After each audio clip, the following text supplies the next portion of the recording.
Mariana, dice, ¿cómo estás? Discúlpame, ya voy a abrir, estoy tratando de abrir la presentación para dar inicio a la clase, pero no logro abrirla.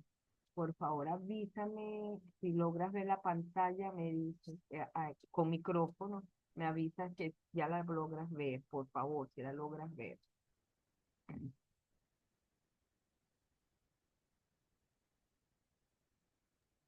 Buenos días, aún no lo puedo ver. No la logras ver, ya va, un momentico.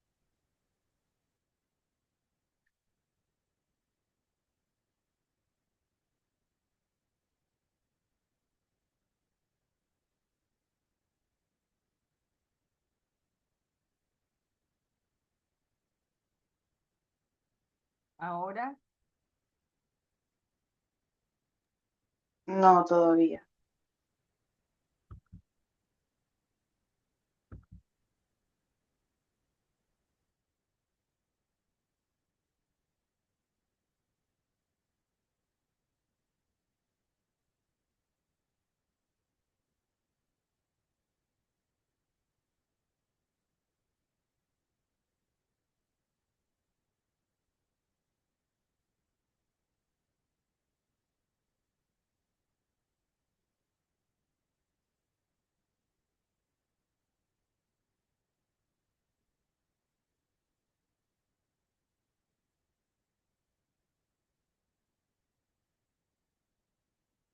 todavía nada, Mariana.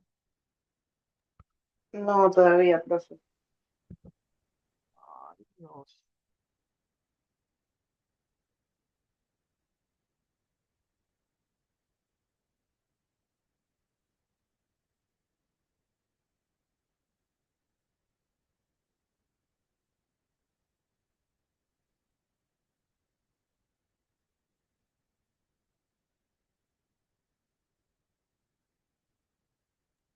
Ahora sí.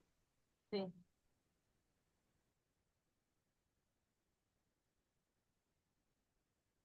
ahora sí. Sí, ahora sí se ve. Ah, bueno. Ok, muchísimas gracias, Mariana. ¿Tú estuviste en la clase de la semana pasada, de la pasada, el síncrono pasado? No, en esa no me pude conectar. Ok, bueno. La semana pasada, la actividad pasada, vimos, esta era la agenda. Teníamos que ver 6 puntos, todo lo que tenía que ver con la actividad sumativa, o sea, cuál era la expectativa de la tarea, un poco de historia de cómo fue la evaluación, cómo llegamos a la evaluación diagnóstica en nuestra historia, vamos a decir, de la psicología como ciencia, hasta cómo alcanzamos las evaluaciones psicológicas hasta que se fundó la primera clínica, sí, la primera clínica psicológica. Después vimos todos los aspectos a considerar o a tomar en cuenta en lo que se refiere a la evaluación psicológica en niños. Entonces hablamos empezamos a ver la observación también como técnica, qué tipo de observaciones hay. Pero nos faltó desarrollar el tema, la técnica de la entrevista y conversar un poco sobre los textos, los instrumentos. Pero entonces vamos rápidamente a pasar las láminas, el trabajo práctico psicológico que se les pide a ustedes en una administración de por lo menos 2 instrumentos para un caso psicológico que ustedes escojan. Por supuesto, tiene que ser un niño o un adolescente. Luego, administrar el instrumento, estudiar su caso, hacer su anamnesis y después que hayan hecho su historia, que hayan administrado su instrumento, corregir el instrumento y dar unas conclusiones respecto a, al caso. Pero, por supuesto, yo voy a enfatizar las correcciones en el corrección y análisis de los instrumentos, porque ese es el módulo que me corresponde. Se dijeron los criterios y se les dijo que solamente pues eran mínimo 2 instrumentos, ¿sí? Pues hablamos de la historia, que es todo lo que te estoy diciendo, a grosso modo, vimos desde que se fundó el primer laboratorio de psicología experimental hasta que se hizo la primera clínica psicológica, la historia que pasamos por allí. Hablamos de que las guerras mundiales habían impulsado significativamente todo lo que significa la evaluación diagnóstica y el uso de los instrumentos, porque se les pidieron a los psicólogos en esos contextos que este, a- diseñaran pruebas para seleccionar los soldados y también para los trabajadores del área industrial. Después vimos, como te dije, cuáles son los factores que tenemos que tomar en cuenta para hacer las evaluaciones psicológicas infanto-juveniles: la edad, el nivel escolar, la etapa evolutiva en que se encuentra el niño, el ambiente, hay que cuidarlo especialmente en niños, el manejo de la ansiedad y el temor, que si a un adulto le produce temor y ansiedad una situación de evaluación, más a un niño, que problemas de la salud física como gripes, alergia, rinitis y hasta situaciones dermatológicas o cualquier alteración de la salud en niños, era mucho más florido y por lo tanto más interviniente en un proceso de evaluación. Por lo tanto, era preferible cuando el niño tuviera gripe, rinitis, alergia, asma, etcétera, no evaluar. Eh,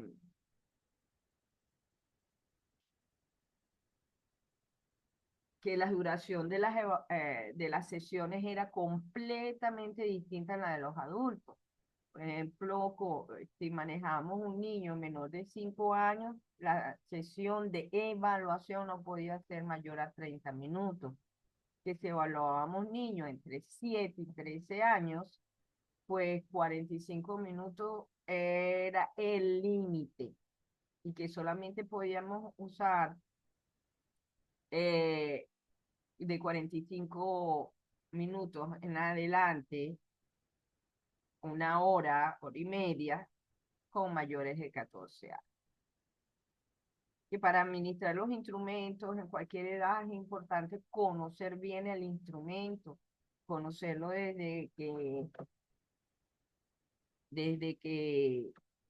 desde sus instrucciones, sus normas, sus baremos, haberlo probado antes para ver cómo funciona. Sin embargo, en los niños hay que tener muchísimo más conocimiento pleno del instrumento administrar, porque como ellos siempre son más inquietos, más extrovertidos, en fin, hay que saber qué instrucciones nos da el autor del instrumento en caso de alguna intervención, actitud no convencional.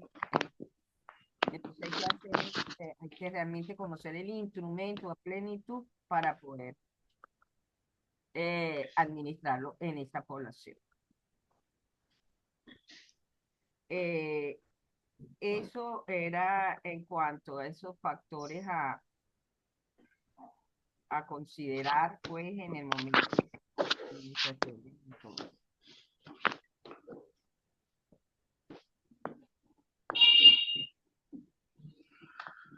El rapport y cuestionar. Bueno, si en cualquier, para nosotros es una norma ética el establecimiento del rapport en un adulto, en un niño tenía muchísimo más significado, porque el niño se defiende espontáneamente cuando no ve un clima de armonía, de tranquilidad o le tiene desconfianza. Entonces, hay que asegurar el rapport porque si no, evitamos eh, la activa o pasiva del niño, que se niega a hacer el instrumento o que lo haga sin, sin colocar toda la atención y la concentración. Y bueno, recordarnos siempre que durante el proceso de evaluaciones psicológicas, nosotros obtenemos unos resultados que pueden variar, porque primero el niño está en crecimiento evolutivo y segundo, como ser humano en sí, es una persona en constante cambios, que nos puede sorprender sus resultados en algún momento. Importantísimo, importante siempre cuestionarnos los resultados de las evaluaciones que hemos efectuado o de las que tengamos anteriores, porque eso puede modificar. Entonces tenemos que, vamos a decir, de alguna forma, eh, teóricamente blindarnos si el instrumento en algún momento nos dio que estaba por debajo del promedio, significativamente por debajo del promedio, y ahora encontramos que la persona o el niño 6 meses después evolucionó bien.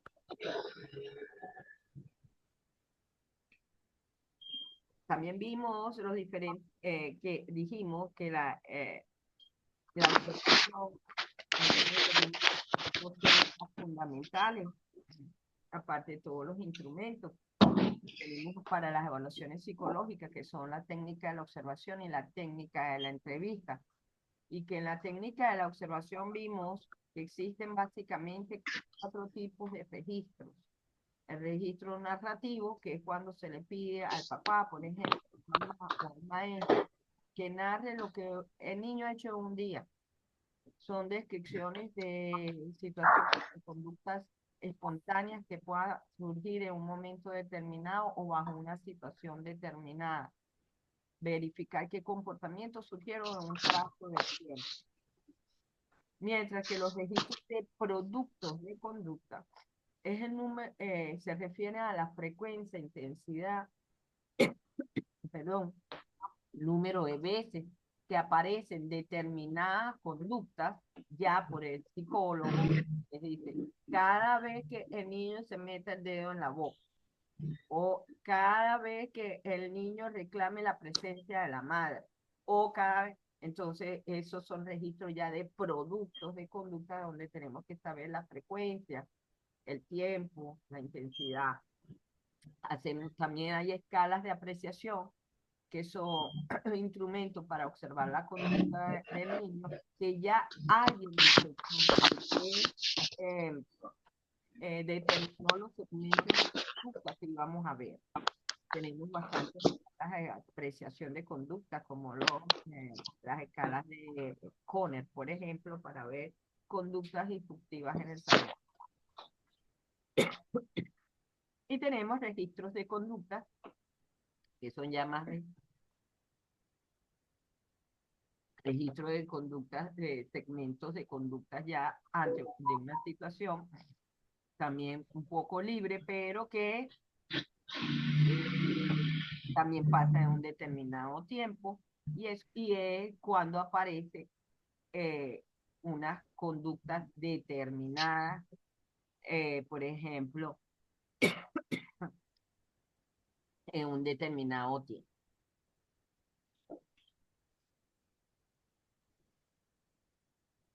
Luego entramos, y creo que por aquí nos quedamos, y es aquí donde voy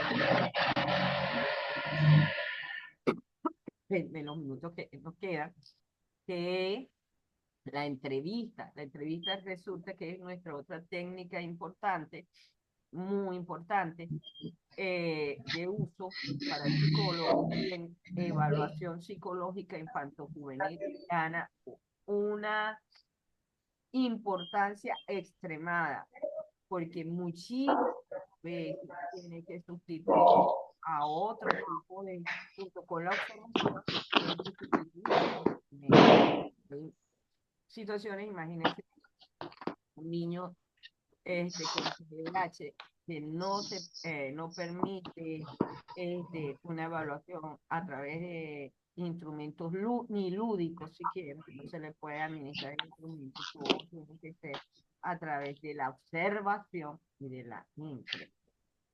Entonces, la entrevista a los papás, la entrevista directa al infante, al niño, pues técnicas que nosotros debemos dominar si queremos pues hacer buenas. Entonces podemos decir que la entrevista terapéutica es una técnica empleada en psicoterapia cuyo objetivo consiste en observar y analizar las condiciones del paciente para después integrar la información obtenida de cara al tratamiento de sus dificultades. Puede definirse como un tipo particular de interrelación cuyo acontecer se desarrolla a través de la comunicación que se establece entre pacientes y terapeutas. ¿Qué nos dice esto? Esta técnica nos permite obtener información de la otra técnica, de otras perspectivas de la observación, porque observamos, además analizamos condiciones del paciente. Entonces, estos son como, desde el punto de vista de la entrevista terapéutica, sus dos objetivos fundamentales. Y no podemos perderla de vista, que pues, es una búsqueda de información vital.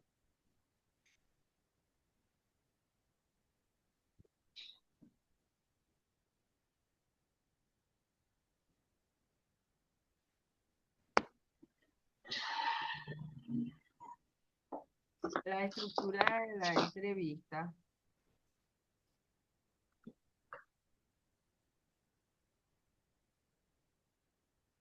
es el grado en el cual el entrevistador determina el desarrollo de la misma. ¿Ok? O sea, es el nivel de libertad que nos damos para tener una pauta de preguntas rígidas o flexibles durante el proceso de la misma. Entonces, puede ser muy directiva o puede ser no directiva. Muy directiva es cuando nosotros tenemos elaborado, todas las pautas, las preguntas y cumplimos con exactamente ese cuestionario, pero lo hacemos de forma oral. Mientras que la no directiva se refiere a una estructura cuyo objetivo es conseguir que la información, pero en la forma en que de alguna manera nos va pautando el paciente. Es decir, le damos libertad al paciente para hablar y dependiendo de eso, pues hacemos las preguntas de la situación con el paciente. Pues bien, por supuesto, la entrevista debe ser, dependiendo del objetivo de este momento de la entrevista, podrá ser más directiva o menos directiva. Las estructuras no directivas, por supuesto, hacen que el paciente se sienta más cómodo y es posible mayor espontaneidad, pero no puede quedar por fuera algunos aspectos que teníamos planteado conocer que por la situación de la misma entrevista, el tiempo sobre todo, o factor olvido, o factor interferencia, no fue posible lograr. Entonces, las entrevistas no directivas, por supuesto, tienden a ser más largas, tiende a hacerse mayor número de sesiones cuando tengo no directivo. ¿Eso quién lo determina? Me dirán ustedes, el terapeuta, ustedes. ¿Qué prefiero? y dependiendo del objetivo que busque.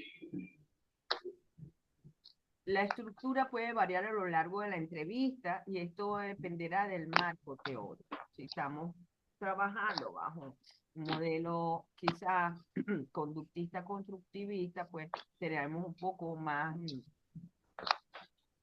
directivos. Pero si estamos trabajando con una posición más fenomenológica, más existencialista, más abierta, pues podemos ser menos directivos. Otra vez, la decisión va a depender de usted.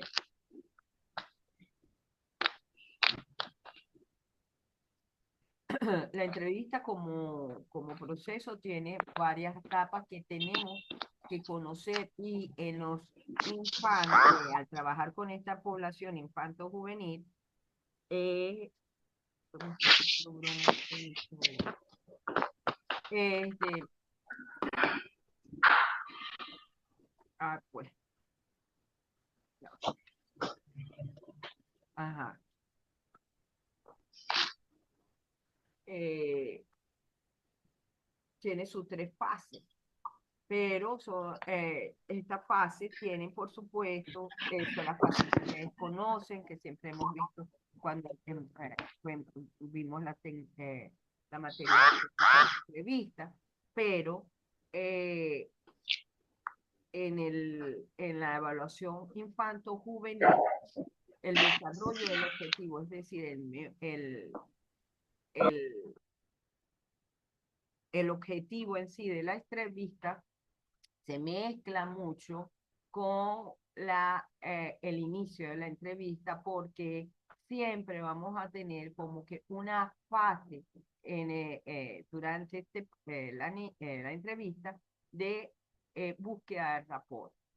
¿Qué es lo que quiero decirles con esto? Que si bien siempre se nos dijo que la fase de contacto se establece el rapport con el niño, es decir, se busca la armonía, ponerse esa empatía, este, durante el desarrollo del objetivo en la entrevista infanto-juvenil no se pierde esa etapa de contacto o no se debe perder. Siempre vamos a requerir rechequear el rapport en la entrevista con niños y adolescentes porque el objetivo para ellos de la entrevista está ligado o mejor dicho, el alcance del objetivo está ligado a que esa persona se sienta cómoda durante el proceso. Si no hay comodidad para la persona en el proceso, pues posiblemente no se pueda cumplir con todas las etapas de la entrevista, sino siempre me voy a tener que estar quedando en contacto de establecer la armonía. Es decir, no se avanza. Por eso es importante, importante, importante saber que hemos agarrado un buen rapport en el inicio de la entrevista y durante el desarrollo de la misma, tener claro que tenemos que chequear que ese ambiente se mantenga sin perder nuestro objetivo. Fíjense qué tremenda habilidad requerimos para ser infantos buenos. Y por supuesto, el cierre de la entrevista con un niño, sobre todo cuando estamos en evaluación de diagnóstico, es lograr el compromiso para seguir.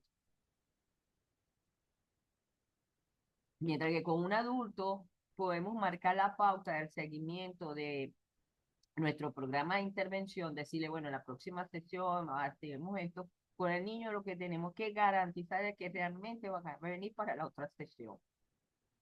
Entonces, se cumplen las etapas de las entrevistas, pero de manera distinta.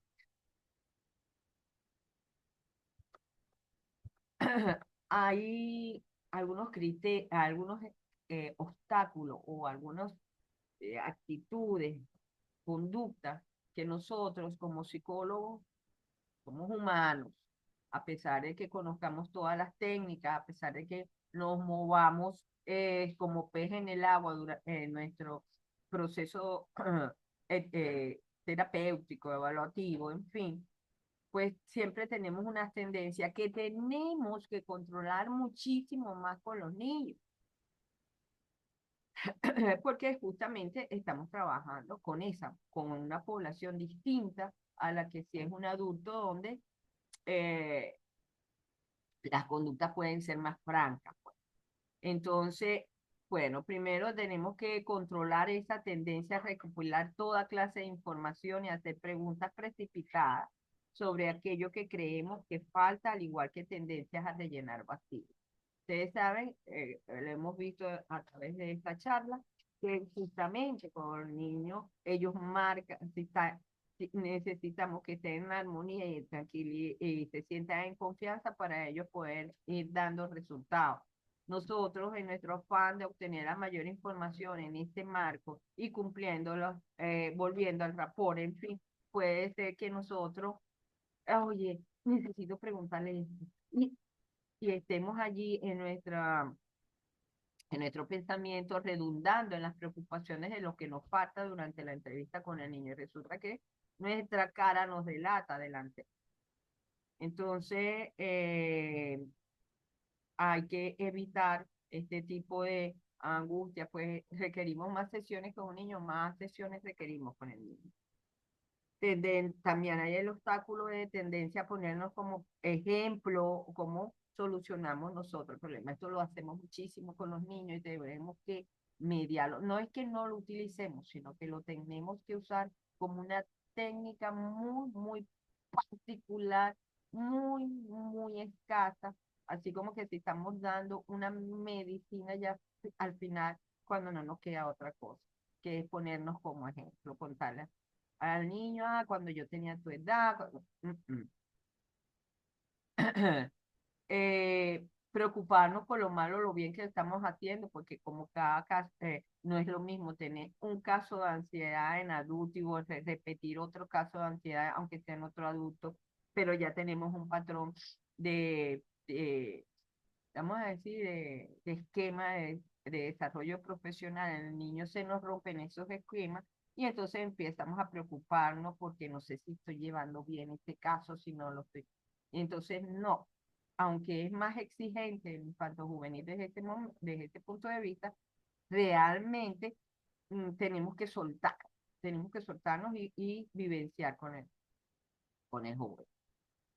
Tendencia a juzgar y evaluar los mensajes del paciente. Esa es otra.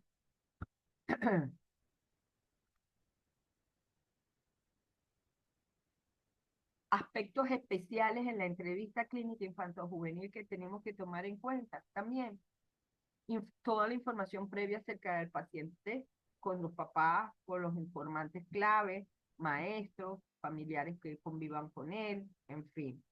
Establecimiento de los objetivos, o sea, desarrollar mi plan terapéutico con más precisión, mi plan de intervención, mejor dicho, el entorno de la entrevista, todo lo que es el setting, el horario, el cumplimiento de los horarios, porque sabemos que ellos son eh, menos pacientes, eh, un ambiente que cualquier recarga o sobrecarga ambiental los estimula o nos puede distraer del objetivo, uso de material lúdico y psicométrico adaptado a esa edad, y considerar quiénes estarán en la entrevista. Voy a trabajar solo en este momento o basta los papás, ¿ok? Y la comunicación no verbal que les decía que los niños pues están observando mucho porque están aprendiendo y somos un espejo.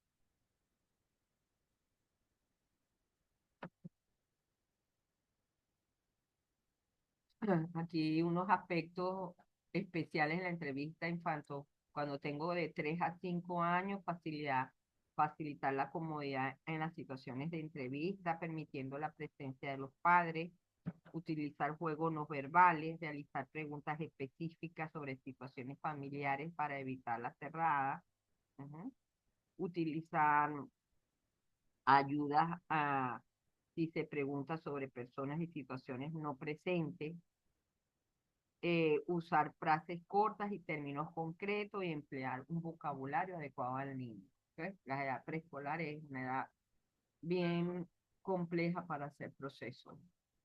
pero hay que, eh, hay que, todo con entrenamiento se desarrolla.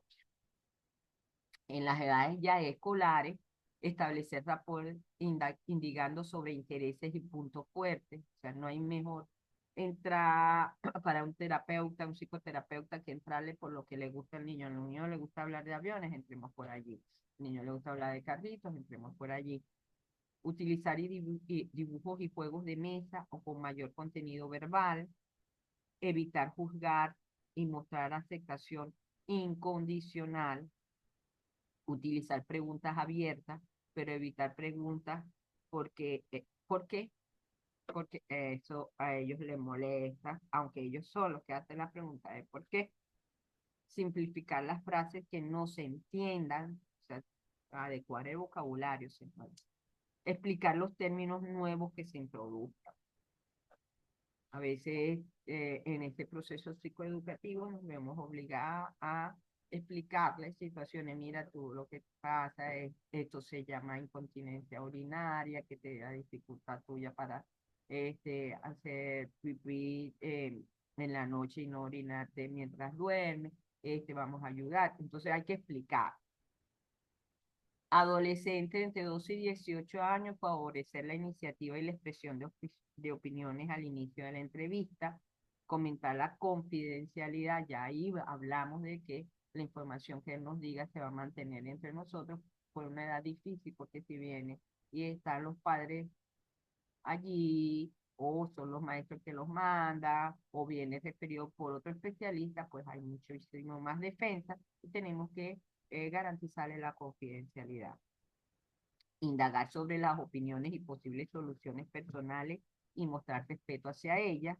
Utilizar, si es adecuado, tomar más utilizar, si es adecuado, formatos más estructurados y alternativas de respuestas sí, con menor probabilidad de sugestibilidad. O sea, vamos soltando ya con el adolescente aquellas de las actividades lúdicas, aquellas de las actividades estimulantes de respuesta, y ya nos vamos convirtiendo más en una entrevista más formal, más estructurada, más llegada directamente al objetivo, y utilizar lenguaje más abstracto, pero evitando términos eh, técnicos y patológicos, o sea, ir elevando ya el nivel. Estas son indicaciones importantes, considero yo, para que ustedes manejen las entrevistas infantos juveniles de acuerdo a la edad evolutiva del niño o la adolescente. Finalmente, llegamos a los test e inventarios psicológicos, que son los instrumentos específicos que utilizamos los psicólogos, donde estamos amparados incluso por una ley y un código de ética, una ley de ejercicio profesional y código de ética en todos los países donde existe la psicología, que son de uso exclusivo y que nosotros también tenemos que hacer cumplir, pero, perdón. Primero, cuidar la información de validez, confiabilidad y existencia de baremos para la población estudiada. Debemos siempre valernos de instrumentos que sean desde el punto de vista eh, profesional, científicamente comprobado su uso, que sean realmente instrumentos con confiabilidad y validez demostrado, de uso extendido en el gremio psicológico, porque acuérdense que nosotros no tenemos, o éticamente, no podemos estar invadiendo, vamos a decir, el espacio de este paciente este, consecutivamente. Entonces tenemos que usar instrumentos lo más certeros posible. Ah, no, encontré este instrumento que es un inventario de ansiedad, pero un inventario de ansiedad que no mide realmente lo que yo quiero medir, mide algunos ítems, después no, tengo que realmente asegurarme de que ese instrumento realmente mida lo que yo quiero medir en ese paciente específicamente. Manejar con propiedad los instrumentos proyectivos, no, yo no diría nada más los proyectivos, todos los psicométricos también, por lo que ya hablamos, ¿no? Eh, generalmente ellos son muchísimo más impulsivos, dan respuestas inesperadas o sorpresivas durante el desarrollo y la administración del instrumento. Y entonces nosotros sabemos que tenemos que saber cómo actuar. Oye, si me pide otra hoja, le puedo dar otra hoja. Si interrumpe la ejecución, ¿qué hago? Lo dejo o o vuelvo a dar la instrucción. Está permitido. ¿Ves? Entonces tenemos que manejar realmente todas las contingencias que se nos puede presentar en el momento de administrar el instrumento. Tenemos que ser entonces muchísimo más cuidadosos en conocer los instrumentos y sus propiedades cuando se está trabajando con el niño. Por ejemplo, se utilizó un test de neurodesarrollo como el de MOCA, por decirlo, un ejemplo, saber qué, eh, qué hacer cuando el niño, por ejemplo, me falla. Cuando tiene tantos, hay que conocer muy bien el instrumento. Después, seleccionar lo que mejor se adapte al paciente. Cada caso es un mundo y tengo que, eh, cada caso es un caso. Y luego no abarrotar al paciente de instrumentos, porque también nos pasa eso, oye, este es bueno, este me permite medir una cosa, este me permite medir otra, y resulta que lo abarroto tampoco. Chicas, esto se va acabando, pero hasta aquí era la clase que les tenía sobre evaluaciones psicológicas. Si en este minuto que queda hay alguna pregunta, si no, ya ustedes saben que en cualquier momento se va a interrumpir porque queda poco tiempo. Mariana, María Ángel, que tuvieron la amabilidad de asistir. No, profe, no hay ninguna pregunta. ¿Les quedó claro? ¿Les pareció buena la charla?